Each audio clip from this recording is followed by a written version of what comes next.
नमस्ते। आज के इस डिटेल्ड एक्सप्लेनर में हम एक ऐसी घटना की तह तक जाने वाले हैं जिसने सबको झकझोर कर रख दिया था। अप्रैल 2025 का बाइसरन घाटी या कहें पहलगाम हमला। हम बिल्कुल शुरुआत से इसके एनाटॉमी को डिकोड करेंगे।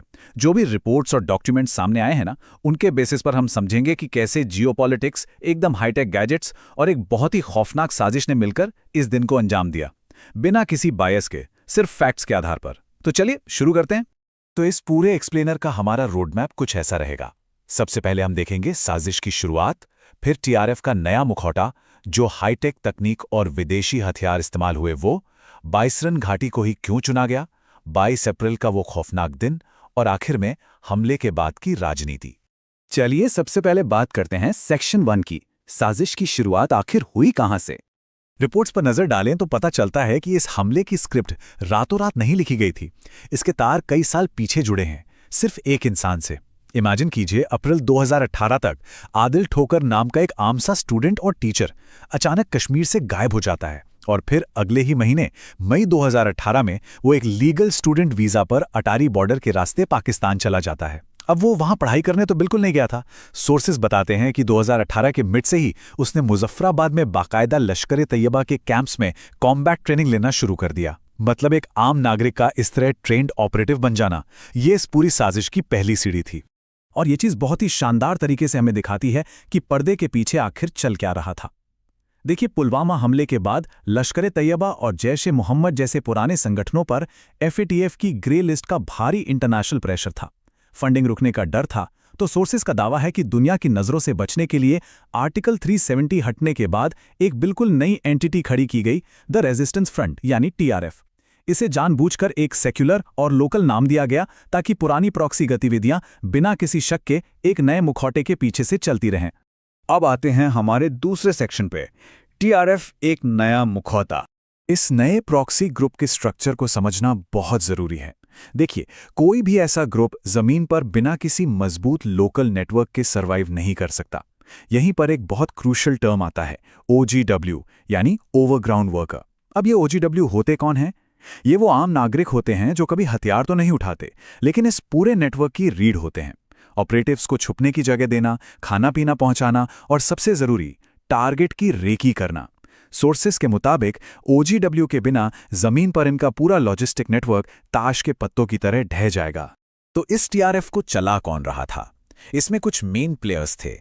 मोहम्मद अब्बास शेख, जो एक लोकल कश्मीरी कमांडर था, शेख सज्जाद गुल, जो पूरी प्लानिंग और कोऑर्डिनेशन देख रहा था, और फारूक अहमद, जो पीओके में बैठकर इन ओजीडब्ल्यू नेटवर्क्स को हैंडल कर रहा था। लेकिन यहां सोर्सेज एक बहुत ही संगीन आरोप लगाते हैं, हाशिम मूसा के बारे में। रिपोर्ट्स का दावा है कि हाशिम मूसा कोई आम आतंकी नहीं, बल्कि पाकिस्तान आर्मी का एक एक्टिव एसएसजी पैरा कमांडो था, जिसे ऑपरेशंस लीड करने के लिए लश्कर को लोन पर दिया गया था। ये फैक्ट इस पूरी घटना को देखने का नजरिया ही बदल देता है। और यही हमें ले जाता है सेक्शन 3 की तरफ, तकनीक और विदेशी हथियार। अब इस जानकारी के बारे में जो बात सच में चौंकाने वाली है, वो ये कि ये कोई आम हमला नहीं था। इसका एग्जीक्यूशन एकदम मिलिट्री ग्रेड था। हमलावरों के पास जो वेपन्स थे ना, वो बेहद एडवांस थे। उनके पास M4 राइफल्स थीं, जो माना जाता है कि अफगानिस्तान में छूटे हुए अमेरिकी हथियारों के जखीरे से ब्लैक मार्केट के जरिए आईं। कम्युनिकेशन के लिए उन्होंने Chinese military grade Huawei ultra sets use किए। ये इतने एडवांस हैं कि लोकल नेटवर्क को बाईपास करके सीधे सैटेलाइट से एन्क्रिप्टेड कनेक्शन बनाते हैं।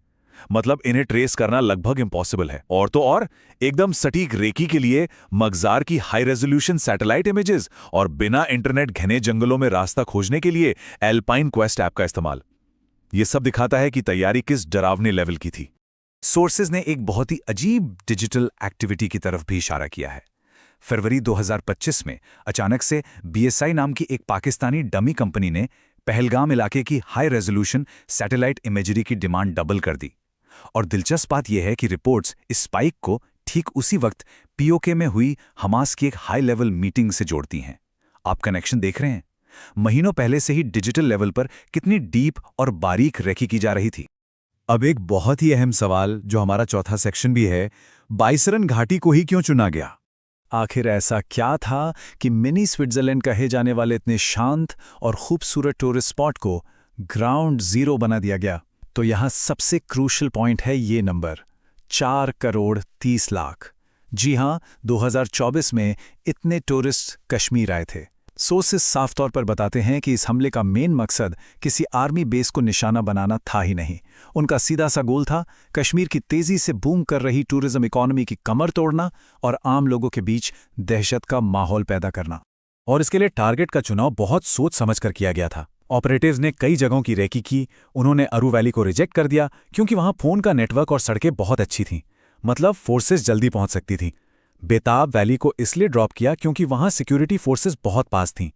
यहां तक कि एक अम्यूजमेंट पार्क का भी प्लान कैंसिल कर दिया गया क्योंकि वो पुलिस स्टेशन से सिर्फ 500 मीटर दूर था। उन्हें एक ऐसा सॉफ्ट टारगेट चाहिए था जहां रिस्क एकदम जीरो हो। और यहीं बाइसरन वैली उनके रडार पर बिल्कुल फिट बैठी। अगर आप इसके सामरिक फायदों और कमजोरियों को देखें तो बाइसरन वैली तक सिर्फ ट्रैकिंग करके या घोड़ों के जरिए ही पहुंचा जा सकता है।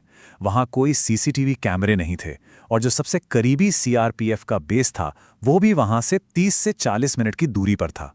सामरिक नजरिए से देखें तो वहां टूरिस्ट की भारी भीड़ थी और वो पूरी जगह घने जंगलों से घिरी हुई थी, जो हमलावरों को अपना काम करके भागने का सबसे आसान रास्ता दे रही थी।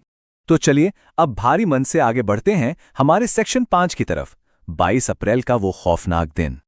ये वो वक्त था जब महीनों की ये खौफनाक प्लानिंग एक दर्दनाक सच्चाई में बदल गई। सोर्सेज बताते हैं कि ऑपरेटिव हाशिम मूसा, अली भाई और आदिल ठोकर ने किश्तवाड़ के जंगलों से 21 से 22 घंटे का लगातार बेहद थका देने वाला ट्रैक पूरा किया। आप बस इमेजिन कीजिए इनकी फिजिकल एंड्योरेंस। बिना किसी की नजर में आए वो वैली के गेट्स के पास पहुंचे और वहां घात लगा के सही वक्त का इंतजार करने लगे। चलिए देखते हैं कि ये पूरी घटना कैसे आगे बढ़ती है। रिपोर्ट्स के मुताबिक ये पूरा एग्जीक्यूशन किसी हॉलीवुड फिल्म के मिलिट्री ऑपरेशन जैसा था, जिसे 4 स्टेप्स में किया गया। स्टेप 1, हवा में फायरिंग करके लोगों में पैनिक क्रिएट करना और भीड़ को एक जगह इकट्ठा करना। स्टेप 2, सामरिक तरीके से मैदान के दोनों एंट्री और एग्जिट गेट्स को ब्लॉक कर देना ताकि कोई भाग ना सके। स्टेप 3, जो बहुत ही डिस्टर्बिंग है, टूरिस्ट से धार्मिक आयतें पढ़ने को कहकर उन्हें धर्म के आधार पर अलग करना।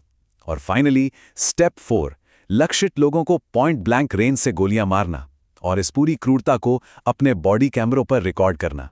यह पूरा डरावना तांडव बमुश्किल 20 से 25 मिनट चला। इसके बाद हमलावर फेंसिंग फांदकर जंगलों में गायब हो गए, लेकिन जब वो गए तो अपने पीछे एक ऐसा गहरा घाव छोड़ गए जिसे कोई कभी नहीं भुला पाएगा। इस घटना में 26 मासूम लोगों की जान चली गई। अब आते हैं हमारे आखिरी सेक्शन पर, हमले के बाद की राजनीति। इतनी बड़ी त्रासदी के तुरंत बाद ग्लोबल लेवल पर जो डिप्लोमेसी और जियोपॉलिटिक्स का खेल शुरू हुआ वो भी कम हैरान करने वाला नहीं था। हमले के कुछ ही समय बाद यूनाइटेड नेशंस सिक्योरिटी काउंसिल यानी यूएनएससी ने एक इनिशियल ड्राफ्ट प्रेस स्टेटमेंट तैयार किया। इस शुरुआती ड्राफ्ट में उन्होंने बहुत ही साफ शब्दों में द रेजिस्टेंस फ्रंट टीआरएफ का नाम लेकर इस हमले की कड़ी निंदा की थी। मतलब इंटरनेशनल कम्युनिटी ने पहली ही नज़र में इस प्रॉक्सी संगठन को इसके लिए जिम्मेदार ठहरा दिया था। लेकिन असली कूटनीति तो इसके बाद शुरू हुई। रिपोर्ट्स बहुत ही न्यूट्रल तरीके से इस बात को सामने रखती हैं कि कैसे पाकिस्तान और चीन की भारी डिप्लोमैटिक लॉबिंग के बाद यूएनएससी के फाइनल ऑफिशियल स्टेटमेंट से टीआरएफ का नाम पूरी तरह से हटा दिया गया। सोर्सेस का दावा है कि यह कूटनीतिक पैंतरेबाजी सिर्फ और सिर्फ इसलिए की गई ताकि इंटरनेशनल लेवल पर इस प्रॉक्सी ग्रुप की पहचान छुपाई जा सके और इसके पीछे बैठे आकाओं तक कोई आंच ना आए। और यही चीज हमें इस एक्सप्लेनर के सबसे बड़े और अहम सवाल पे लाके खड़ी कर देती है। एक ऐसे दौर में जहां राज्य प्रायोजित यानी state sponsored proxy groups encrypted commercial technology और अत्याधुनिक गैजेट्स का इस्तेमाल करके किसी भी देश के नेशनल सिक्योरिटी ग्रिड को चकमा दे सकते हैं, तो ग्लोबल सिक्योरिटी का फ्यूचर आखिर कैसा दिखता है? क्या हमारी आज की पारंपरिक सुरक्षा प्रणालियां इस तरह के नए हाईटेक हाइब्रिड वॉरफेयर का सामना करने के लिए तैयार हैं? ये एक ऐसा सवाल है जो हम सबको सोचने पर मजबूर करता है। इस एक्सप्लेनर में हमारे साथ जुड़ने के लिए आपका बहुत बहुत शुक्रिया।